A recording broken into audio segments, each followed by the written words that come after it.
This week I'm on a TUI all-inclusive adults-only holiday in Tunisia. What's a TUI all-inclusive holiday like, and is it worth paying a little bit extra to get an adults-only holiday? Let's get into it. Our hotel this week is the TUI Blue Scheherazade. This one.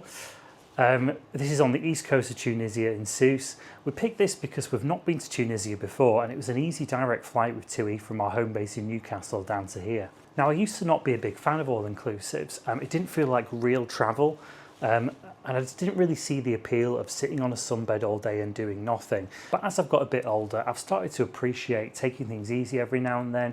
You know, not every holiday has to be some grand adventure. Sometimes it is nice to just sit back, relax, have a drink, and not have to make any decisions. And that's what I like about the all-inclusive thing. Your flights, your hotel, your transport to and from the airport is all covered by the same provider.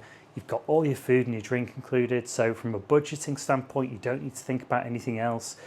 You also just know what you're going to do every day pretty much. You also don't have to make any decisions about where you're going for your lunch, for your dinner. You can just eat that in the resort. And ultimately, the trip is what you make of it. If you really want to go explore, see everything that Tunisia has to offer, we could do that. Equally though, if we just want to lay out on the beach in the sun, we've got that choice as well. So yeah, whilst it's not the most cultured stay by default, you can make it that if that's what you really want. So what does the area have to offer? There's a nice long beach you can walk along. There's a couple of different pools, and there's plenty of lounges around in the beach. The room itself at this hotel is pretty small, but it is good. I did a little bit of a room tour when we first got here and walked around the place. And I'll put that in now just before I tell you my thoughts after staying here for a few days. So this is our room. As you come in, you've got the wardrobe area here. Got a bit of a table here with some drawers and a fridge. Decent sized bed that takes up most of the room. And a chair and a small table here. So coming through here, we have the bathroom.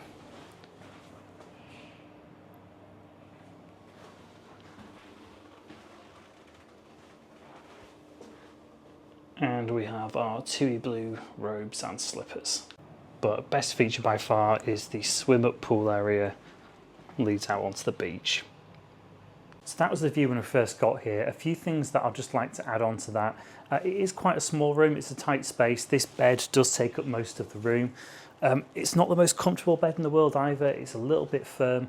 I do like a firm bed, but this is probably tipping over slightly into the territory of being a bit too firm. So don't always have the best night's sleep in here. But other than that, no big complaints about the room itself. The shower is really good quality. And the best thing about it by far is the deck that we have out here. So we have our own little terrace which has got some sun lounges on it. These sun lounges are much more comfortable than the ones that they have at the pool and on the beach. So it's a great place to relax in the morning. We are on the east coast here, so we do get the sunrise at this side of the hotel. So all morning as well, we can just lounge out here. We've got the pool right in front of us as well, so it's not a completely private pool. It is shared with the two rooms next to us. But it's nice to have our own space that's a bit away from the main crowds because it is quite a busy hotel and the main pool area is always packed out. Getting onto the main facilities of the hotel, worth mentioning the pools. So there's two different pools. There's one in the courtyard near the reception and there's one out by the beach as well. The one by the beach, good luck getting a lounger there unless you're up at 6 AM with your own towel to reserve your space. Like half the guests at this hotel, you've got no chance of staying there. For us, because we've got our balcony area, we don't tend to get out there early in the morning, but if we ever go down in the afternoon, there's no chance of getting anywhere. So we just tend to go to the beach instead, which is perfectly nice. But it is just a shame they don't seem to be stopping anyone from just sitting down, reserving a seat all day. There's no one ever going around removing towels from these seats. People can just block them out from 5, 6 AM and have it all day.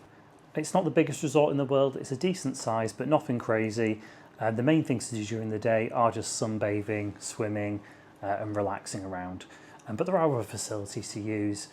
By the bar there's a pool table, there's a table tennis table, and there's also one of these in the courtyard as well near that pool. In addition to this, outside the front of the hotel there is a big tennis court and there's also a mini golf course as well. There's a gym that's got a decent amount of equipment, but it is limited a bit. As soon as it gets a bit busy, you've got no chance of getting the equipment you want. There have been quite a few power cuts in the gym as well, so people will be running on a treadmill and all of a sudden the power cuts out and they're running almost into the front of the treadmill, so not fantastic. The aircon in there is also absolutely terrible. There's 2 different aircons, but only one of them is on at a time. The first couple of days here, there was a separate remote that turned on the second aircon, but after that it seemed to go missing, so there was only ever one aircon on every single day, and it's nowhere near enough to keep it cool. There's a thermometer in the gym, and every time I've been in there, the temperature has been between 28 degrees Celsius and 33 degrees, so way too hot when you're trying to work out. You end up getting through a couple of litres of water whilst you're in there. Perhaps the most unique of all the facilities that this hotel has is an escape room. I've never seen that in a hotel before, but there is a little escape room. It's just set up in a little shed behind the back of the gym, but we did go there earlier today, and it was actually surprisingly fun.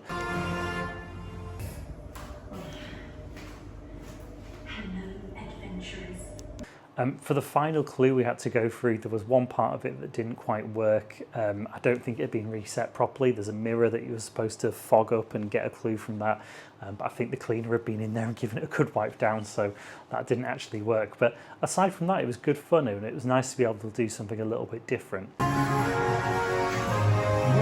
To see what's going on in the hotel and find out things to do, you can use both the TUI app and also the Blue app. The TUI app is great for if you want to plan any excursions or day trips, things like that, or just get a bit of general information about the hotel. But the Blue app is the one you want to rely on more so day to day. So this is what you can use to book bits of entertainment that are bookable, so things like the escape room, you do have to reserve that. There's also events going on throughout the day, so different sporting activities, maybe that's water polo in the pool, aqua aerobics, other fitness classes, things like that. All of those are bookable through the Blue app. And you can also use this to access the menus for the food and drink. That's kind of the main facilities and entertainment that you've got going on site. But what if you want to leave the hotel? Obviously, we don't just come to new countries to sit on the beach, we also want to explore some of the local environment as well. It's not typically something we do massively on all-inclusive holidays, because usually if we're doing this kind of trip, we're just coming to relax. But we did do 1 day of exploring so far on this trip. You can book excursions through the TUI app. There's a few options that are listed and available, but we did tend to find that the options available weren't that exciting. The main tour we wanted to do was to the Amphitheatre. TUI offered a tour for this, but it also combined a few other things in there, and it was quite expensive for what you got, and it was going to be a big group all on one bus together. And some of the reviews were a little bit on the negative side about the travel time and about having to be, going around with a big group and not spending too long at the places. So rather than booking directly with TUI, we decided to book separately on Vieta.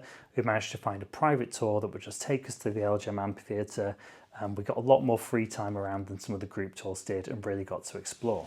Now, the Amphitheatre was built in 238 AD, and it's one of the best preserved Roman stone ruins in the world. It's actually the 3rd biggest amphitheatre that ancient Rome built, and it had an estimated capacity of 35,000 people. It looks very similar to the Roman Colosseum, but I think one thing that makes this place really unique is the fact that, unlike the Colosseum, everywhere is free to explore. You can walk up to all different levels of it, even including the ground level and the underground section. It was just really cool to be able to have free time to explore it as we wanted and see everything. And something I'd highly recommend if you come over to Tunisia as well. Food has actually been really good quality. It's not the best food I've ever had, but for all-inclusive resorts, it's actually really, really high quality, and it was one of the reasons we booked this place. The reviews seem to be calling it out as being particularly good.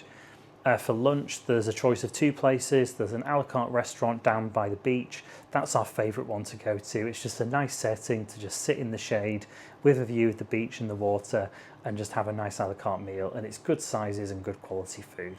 There's not a huge number of restaurants, like I said, it's a relatively small place. The other option, which is available for both lunch, breakfast and dinner, is the buffet, and it's a real mix of food for this. Generally speaking though, every single meal we've had has been fantastic quality. I'm really happy with that. There's a couple of nights out of the week that have had kind of special theme nights. Last night was one they just called The Night, where they had a few things that were a bit fancier than usual. They went all out on the desserts. There was a whole sushi section as well that was really good. So nice to see them doing things a little bit differently for that night. Another night they called Seafood Night. So obviously you'd expect for this night there'd be tons of different seafood options available, but it wasn't really the case. Now, I was quite happy about this. I'm not really a big seafood fan, so the fact that there weren't actually many seafood options on this night was a big positive for me. Actually, if anything, there was more meat options that night than there have been on a standard night. So a bit of a weird one, but I was quite happy with that decision. For the dinner as well, there are just two options. So there is that buffet, as I've mentioned, but then there is also an a la carte restaurant, but you can only do this once per stay. Next, let's talk drinks. Drink quality has been a bit mixed. Sometimes different bars will serve the exact same drink, but it'll taste very different. So I think it just kind of depends which bartender you get. As an all-inclusive, you can get beer, wine, soft drinks, and there's a few cocktails available as well. It's not the widest selection, but there's a few decent ones in there. I was a bit disappointed to see that some of the cocktails do cost extra, including my favourite, the Negroni. I would be happy to pay the extra because it's not a huge amount. It works out about £4 extra for these specialty cocktails.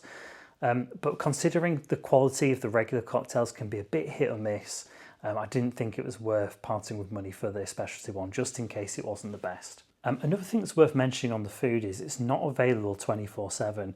There's certain hours of the day where snacks are available. So, for example, between 11 and 12 in the coffee shop, there are a few snacks available at that time. And during the day, there's other snacks available by the pool bar.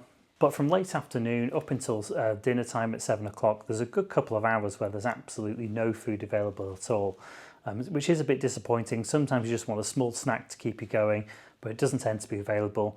The only exception to that is every now and again they've had these special cocktail nights by the courtyard pool, and during that they do serve a few canapes as well alongside the cocktails. Next, I just want to talk about the service in this place, which has been really mixed.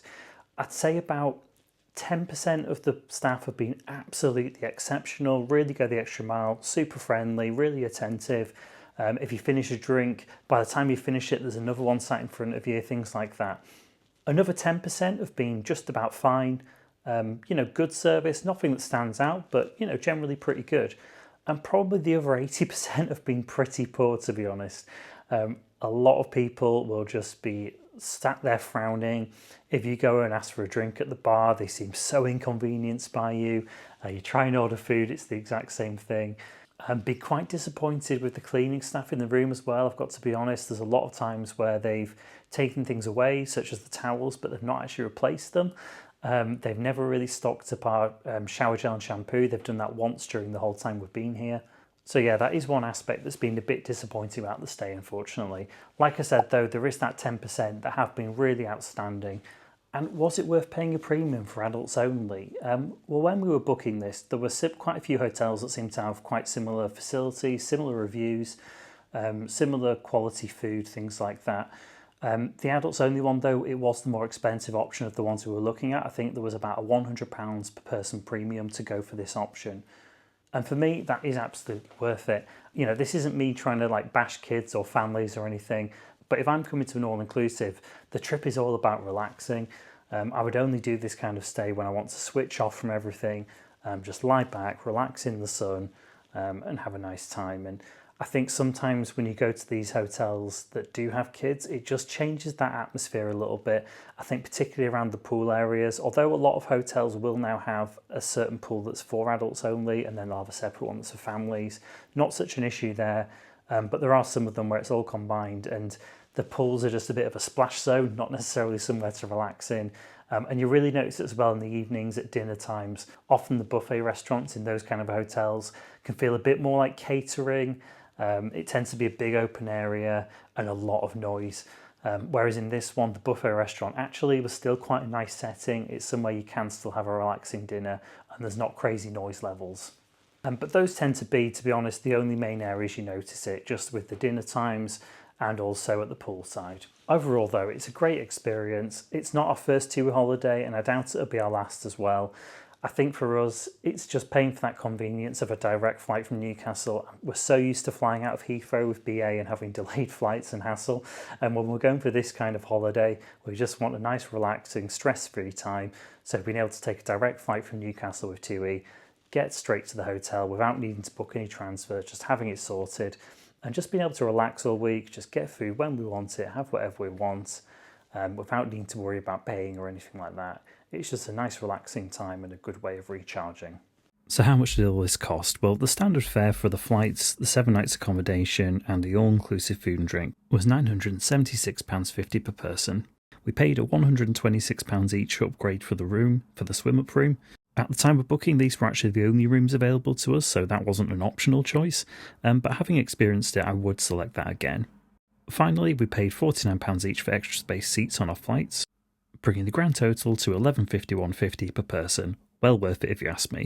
Okay, and just one last thing, if you want to know what the flight experience is like with TUI, then watch this video next.